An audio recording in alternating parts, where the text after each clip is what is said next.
Hello everyone, welcome to my channel. இந்த video உங்களுக்கு பிடிச்சிருந்ததுன்னா like, share and subscribe my channel. இப்போ வாங்க வீடியோக்குள்ள போலாம்.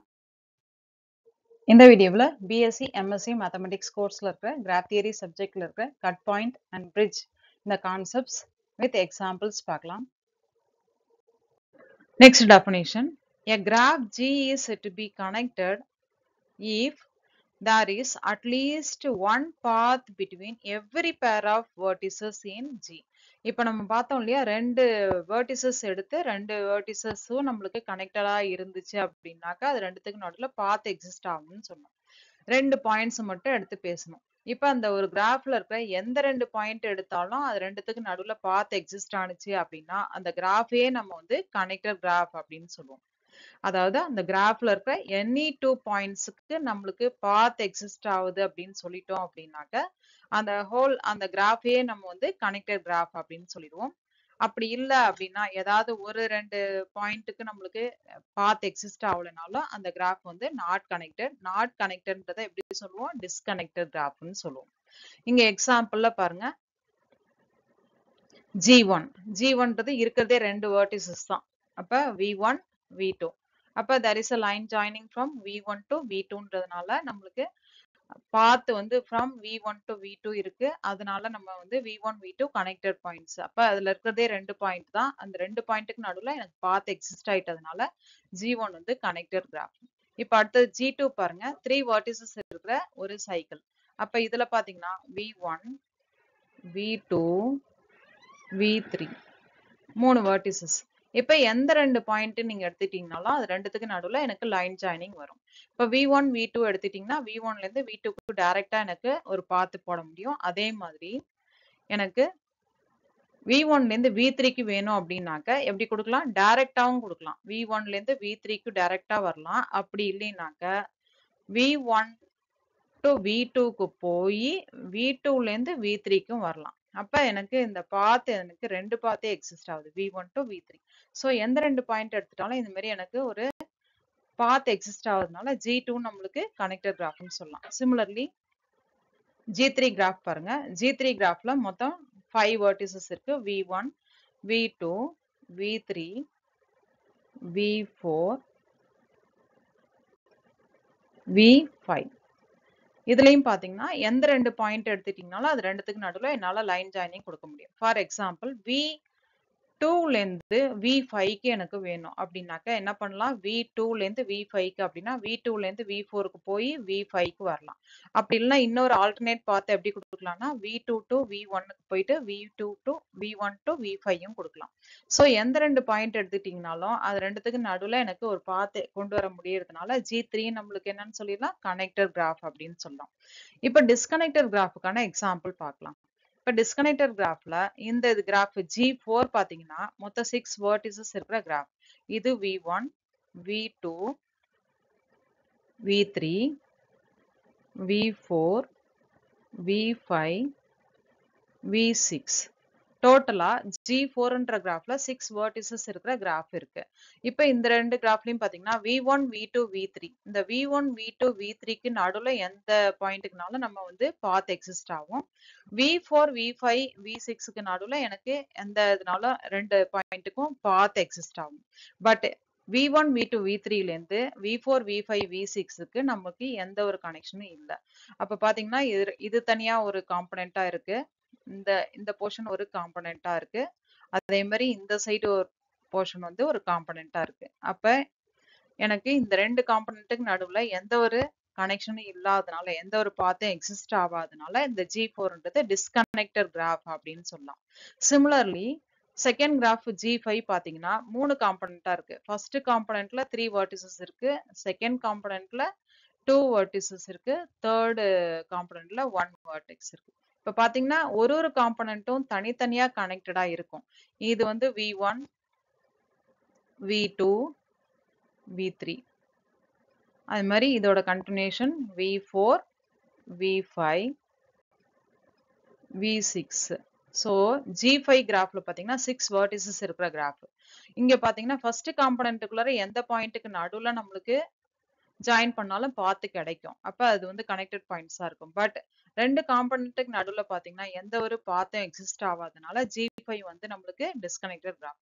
இந்த பிக்சர்லாம் பாத்தீங்கனாலே உங்களுக்கு தெரியும். ஒரே ஒரு காம்போனன்ட்டா இருந்துச்சு அப்படின்னா அந்த கிராஃப் எல்லாம் கனெக்டட் கிராஃப். மோர் தேன் ஒன் காம்போனன்ட்டா இருந்துச்சு அப்படின்னா அதெல்லாம் வந்து டிஸ்கனெக்டட் கிராஃப் அப்படின்னு சொல்லி கன்க்ளூட் பண்ணிக்கலாம். Each of the connected graphs is called a component. அதாவது ஒரு connected graph நம்மளுக்கு வந்து என்னன்னு சொல்லலாம் component அப்படின்னு சொல்லலாம். single componentன்னு. அப்ப ஒரு graph G is to be connected அப்படின்னா if and only if it has exactly one component. அப்ப இப்ப நான் ஒரு எக்ஸாம்பிள்ல டிஸ்கஸ் பண்ணோம் இல்லையா? அப்ப connected graphனாக்க ஒரே ஒரு காம்பனண்டா தான் இருக்கும். G1 பாத்தீங்கன்னா இது ஒரு காம்பனண்டா இருக்கு. and G2 பாத்தீங்கன்னா இது வந்து ஒரே காம்பனண்டா தான் வருது. and G3 பாத்தீங்கன்னாக்க இதுவும் ஒரே காம்பனண்டா தான் இருக்கு. அப்ப கனெக்டட் கிராஃப்னா ஈஸியா நம்ம கண்டுபிடிச்சு சொல்லிடலாம். சிங்கிள் காம்பனண்டா இருந்துச்சு அப்படின்னா அந்த கிராஃப் எல்லாம் நம்மளுக்கு கனெக்டட் கிராஃப். அப்ப அந்த சிங்கிள் காம்பனண்டா இருக்கும்போது எந்த ரெண்டு பாயிண்ட்டுக்கு நடுவுலயும் என்னால பார்த்து கொடுக்க முடியும். அதனால அந்த கிராஃப் வந்து கனெக்டட் கிராஃப் அப்படின்னு சொல்லலாம். G1 is a connected graph with one component. அதே மாதிரி G2ன்றது connected graph, அதுலயும் one component இருக்கிறதுனால G3ன்றதும் connected graph with one component. Next definition, a graph G is disconnected, then G has at least two components. இப்போ discuss பண்ணோம் இல்லையா connected graphனா exactly one component தான் இருக்கும். Disconnected graphனா more than one component exist ஆகும். So disconnected graphனா more than one component என்ன அர்த்தம்? At least two components ஆது இருக்கும். இப்போ G4 graphல பாத்தீங்கன்னா இது G4 graphன்றது இது மொத்தமா சேர்ந்தது. G5ன்றது இது மொத்தமா சேர்ந்தது உங்களுக்கு.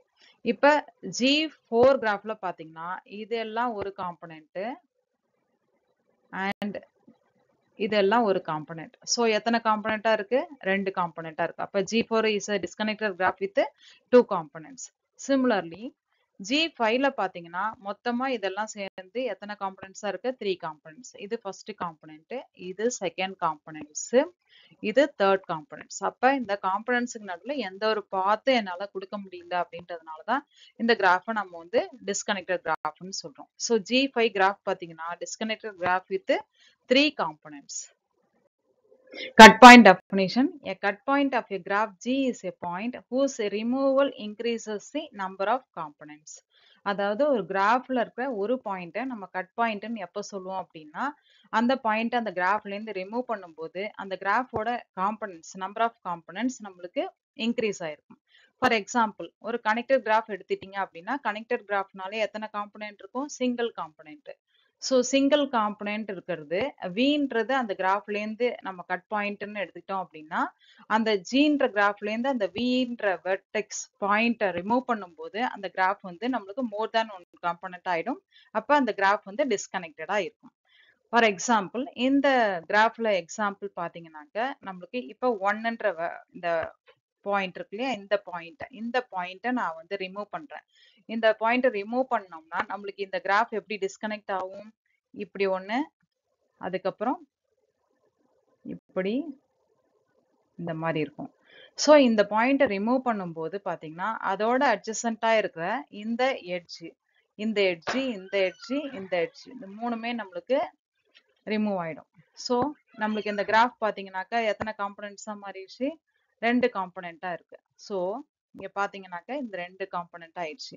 ஆனா டோட்டலா இந்த கிராஃப் நம்மளுக்கு ஏற்கனவே எப்படி இருக்கு? நம்மளுக்கு கனெக்டட் கிராஃப். சோ சிங்கிள் காம்பனண்டா இருக்கிற கிராஃப் இந்த ஒன்னுன்ற பாயிண்ட்டை ரிமூவ் பண்ணும்போது நம்மளுக்கு ரெண்டு காம்பனண்டா மாறிடுச்சு.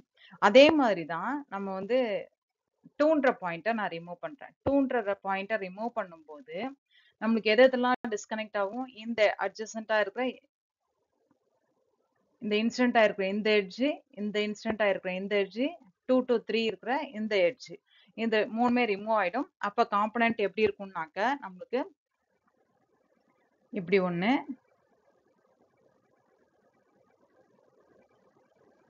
அதுக்கப்புறம் இப்படி மட்டும்தான் இருக்கும். சோ இதுல பாத்தீங்கன்னா நம்மளுக்கு 2 காம்பனன்ட்ஸா மாறிடுச்சு. அதாவது அந்த 2ஓட இன்சிடென்ட் ஆயிருக்க எல்லா எட்ஜுமே நம்மளுக்கு ரிமூவ் ஆயிடும். அப்ப காம்பனன்ட்ஸ் வந்து இன்க்ரீஸ் ஆயிடும். இப்ப 2ன்ற பாயிண்ட்டை ரிமூவ் பண்ணும்போது நம்மளுக்கு பாத்தீங்கன்னா அதோட இன்சிடென்ட் ஆயிருக்கிற எட்ஜையும் நம்ம ரிமூவ் பண்ணோம். அப்போ வந்து இந்த components number of components increase ஆயிடும். அப்ப சிங்கிள் காம்பனண்டா இருக்கிற இந்த கிராஃப் வந்து பாத்தீங்கன்னா நம்மளுக்கு ரெண்டு காம்பனண்டா வந்துருச்சு. அதே மாதிரி இப்ப 3ன்ற பாயிண்ட் நான் ரிமூவ் பண்றேன். இந்த 3ன்ற பாயிண்ட்டை நான் ரிமூவ் பண்ணும்போது பாத்தீங்கன்னா இதோட இன்சிடென்ட் ஆயிருக்கிற இந்த எட்ஜ், இந்த எட்ஜ், இந்த எட்ஜ் இது எல்லாத்தையும் நான் ரிமூவ் பண்றேன். அப்ப எப்படி இருக்கும் அப்படின்னு பாத்தீங்கன்னாக்க இந்த கிராஃப் எல்லாமே எதுவுமே சேஞ்ச் இல்லாம இருக்கும். மீதி எல்லாமே அதோட இன்சிடென்ட் ஆகாது எல்லாமே. ஸோ இது மட்டும் ஒண்ணு. இந்த ஒரு பாயிண்ட் தனியா நிற்கும். பாத்தீங்கன்னா நம்மளுக்கு இப்போ எத்தனை காம்பனன்ட்ஸ் ஆயிடுச்சு? இங்க ஒரு காம்பனன்ட், இந்த பாயிண்ட் மட்டும் இருக்கிறது ஒரு காம்பனண்டா இருக்கு. இந்த 3யோட இன்சிடென்ட் ஆயிருக்க அந்த 3 எட்ஜ் நம்ம ரிமூவ் பண்ணிட்டோம். ஸோ பாத்தீங்கன்னா 2 காம்பனண்ட் ஆயிடுச்சு. அப்போ சிங்கிள் காம்பனண்டா இருக்கிற இந்த கிராஃப் வந்து மோர் தேன் 1 காம்பனண்ட் 2 காம்பனன்ட்ஸ் ஆயிட்டதுனால நம்மளுக்கு வந்து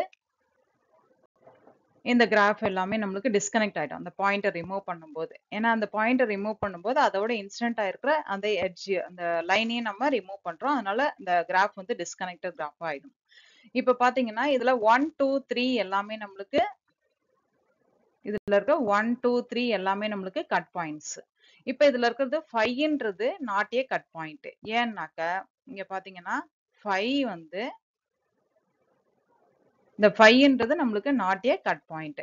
ஏன்னா இந்த 5ன்ற பாயிண்ட்டை நாம ரிமூவ் பண்ணிட்டோம் அப்படின்னா நம்மளுக்கு இந்த 5யோட இன்சிடென்ட் ஆயிருக்கிற இந்த லைன் அப்புறம் இந்த லைன் இந்த 2 லைன் மட்டும்தான் கட் ஆகுமே தவிர மீதி எல்லாம் சேர்ந்து ஒரே காம்பனண்டா தான் இருக்கும். எகைன் அந்த பாயிண்டை ரிமூவ் பண்ணும்போது அந்த கிராஃப் எகைன் 1 காம்பனண்டா தான் இருக்கும். ஏற்கனவே இருக்க ஒரு காம்பனண்டா இருக்கிறதுனால இந்த 5ன்றது நான் கட் பாயிண்ட் அப்படின்னு சொல்லலாம். அடுத்த எக்ஸாம்பிள் பாருங்க. இந்த எக்ஸாம்பிள்ல இந்த எக்ஸாம்பிள்ல பாத்தீங்கன்னா 2 இந்த 2வை நம்ம ரிமூவ் பண்ணிட்டோம் அப்படின்னா இதோட இன்சிடென்ட் ஆயிருக்கிற இந்த எட்ஜ், இந்த எட்ஜ், இந்த எட்ஜ் இந்த மூணுத்தையும் ரிமூவ் பண்ணிட்டோம் அப்படின்னா இது 1 2 3ன்றது ஒண்ணு தனியா நிக்கும் இந்த லைன். அதே மாதிரி இந்த கிராஃப் இது தனியா இருக்கும். சோ இந்த 3 மட்டும்தான் இந்த நான் கொடுத்திருக்கிற மார்க் பண்ணிருக்கேன் இந்த லைன் 2வோட இன்சிடென்ட் ஆயிருக்க இந்த லைன் மட்டும்தான் நம்மளுக்கு ரிமூவ் ஆயிருக்கும். அப்ப எத்தனை காம்பனண்ட் ஆயிடுச்சு? எனக்கு 2 காம்பனண்ட் ஆயிடுச்சு. 1 2 3 ஒரு காம்பனண்ட், அதுக்கப்புறம் 4 7 இந்த இதெல்லாம் 4 7 6 5 8 இப்ப 2 காம்பனண்ட் ஆயிடுச்சு. அப்ப கண்டிப்பா வந்து 2ன்றது ஒரு கட் பாயிண்ட். அதே மாதிரி 4ன்றது நம்மளுக்கு கட் பாயிண்ட். அப்ப 4ன்றது பாத்தீங்கன்னா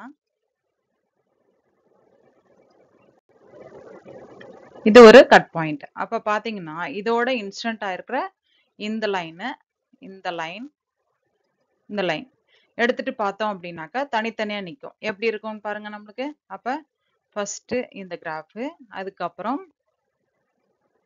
இந்த 3 பாயிண்ட் இது 2 காம்பனண்டா மாறிடுச்சு. இப்ப பாத்தீங்கன்னா இது தனி காம்பனண்ட்,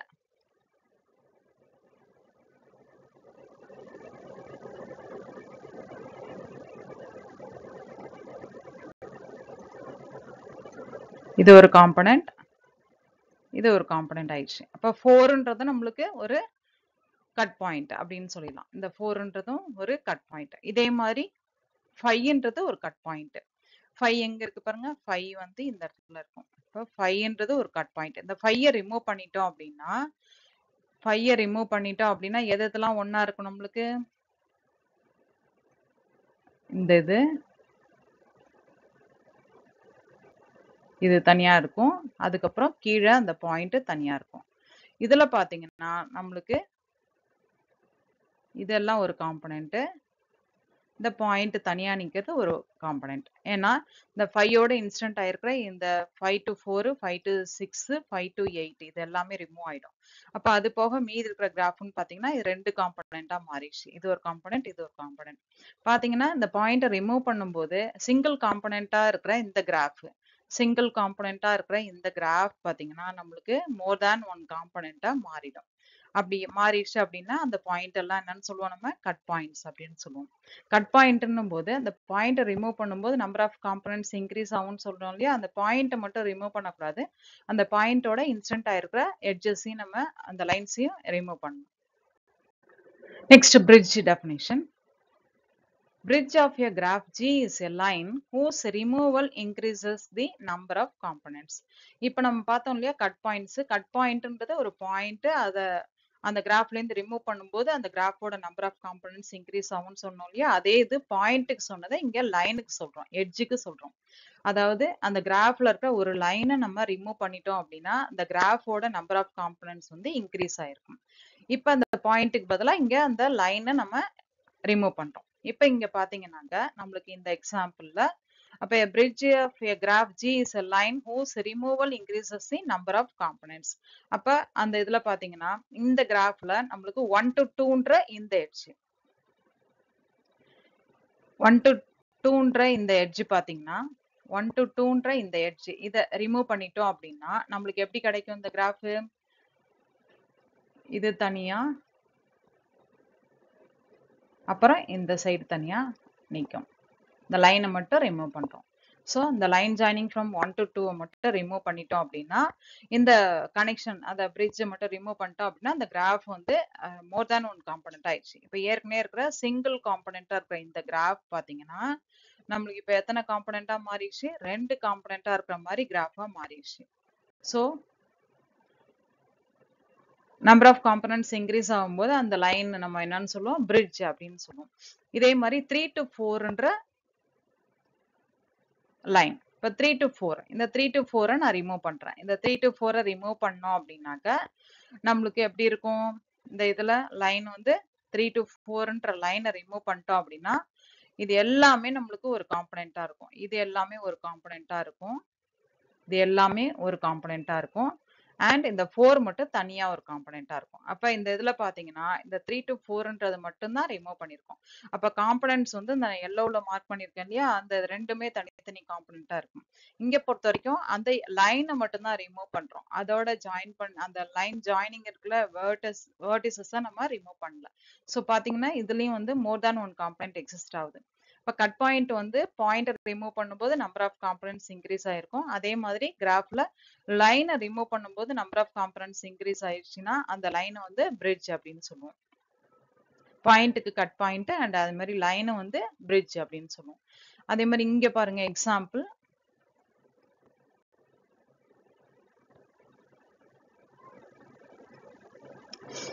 நெக்ஸ்ட் எக்ஸாம்பிள் பாத்தீங்கன்னா 2 to 4 2 to 4ன்ற இந்த லைனை நம்ம ரிமூவ் பண்ணிட்டோம் அப்படின்னா நம்மளுக்கு எத்தனை காம்பனண்டா கிடைக்குது? நம்மளுக்கு 1 to 2 1 to 2 1 2 to 3 இந்த கேஸ் கிடைக்கும். அதே மாதிரி இந்த கிராஃப் கிடைக்கும்.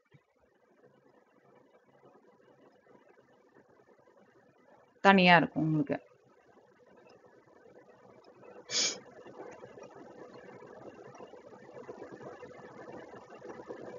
இந்த மாதிரி 2 காம்பனண்டா உங்களுக்கு ஸ்ப்ளிட் ஆயிடும். ஸோ இந்த மாதிரி 2 காம்பனண்டா ஸ்ப்ளிட் ஆகும்போது 2 to 4 ரிமூவ் பண்ணும்போது நம்மளுக்கு இந்த 2 காம்பனண்டா நம்மளுக்கு இதாயிடும் உங்களுக்கு.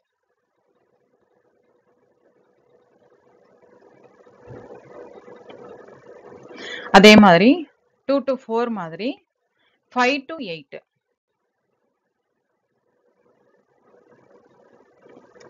2 to 4 மாதிரி 5 to 8 5 to 8 நான் ரிமூவ் பண்றேன்.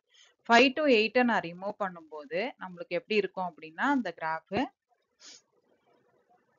இது எல்லாமே நம்மளுக்கு ஒரு காம்பனண்டா இருக்கும். இது எல்லாமே ஒரு காம்பனண்ட் அண்ட் அந்த பாயிண்ட் தனியா ஒரு காம்பனண்டா இருக்கும். ஸோ நம்பர் ஆஃப் காம்பனன்ட்ஸ் வந்து நம்மளுக்கு இன்க்ரீஸ் ஆயிருக்கு. அப்ப 2 காம்பனண்டா வந்துட்டதுனால இந்த லைனை வந்து நம்ம என்னன்னு சொல்லலாம்? பிரிட்ஜ் அப்படின்னு சொல்லலாம். ஸோ இந்த கிராஃப்ல 2 to 4 and 5 to 8ன்ற லைன்ஸ் ஆர் பிரிட்ஜஸ் அப்படின்னு சொல்லலாம். இப்போ இதுல இருந்து என்ன சொல்றோம் அப்படின்னா ஒரு பாயிண்ட் அந்த கிராஃப்ல இருந்து ரிமூவ் பண்ணும்போது நம்பர் ஆஃப் காம்பனன்ட்ஸ் இன்க்ரீஸ் ஆயிடுச்சு அப்படின்னா அந்த point is set to be cut point. அதே மாதிரி ஒரு கிராஃப்ல இருந்து ஒரு லைன் ரிமூவ் பண்ணும்போது நம்பர் ஆஃப் காம்பனன்ட்ஸ் இன்க்ரீஸ் ஆனிச்சு அப்படின்னா அந்த லைனை வந்து நம்ம பிரிட்ஜ் அப்படின்னு சொல்லுவோம். இதெல்லாம் தான் என்னோட reference books. S Arumugam and S Ramachandran and Pandey and Murthy. இதுலேருந்து Arumugam Ramachandran invitation to graph theory புக்கை ரெஃபர் பண்ணி தான் இந்த மெட்டீரியல் ப்ரிப்பேர் பண்ணியிருக்கேன். இந்த வீடியோ உங்களுக்கு பிடிச்சிருந்ததுன்னா like, share and subscribe my channel.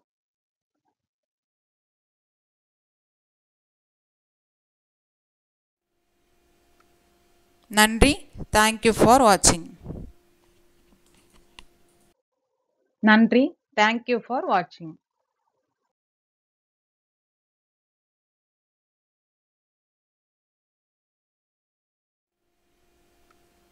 நன்றி. Thank you for watching.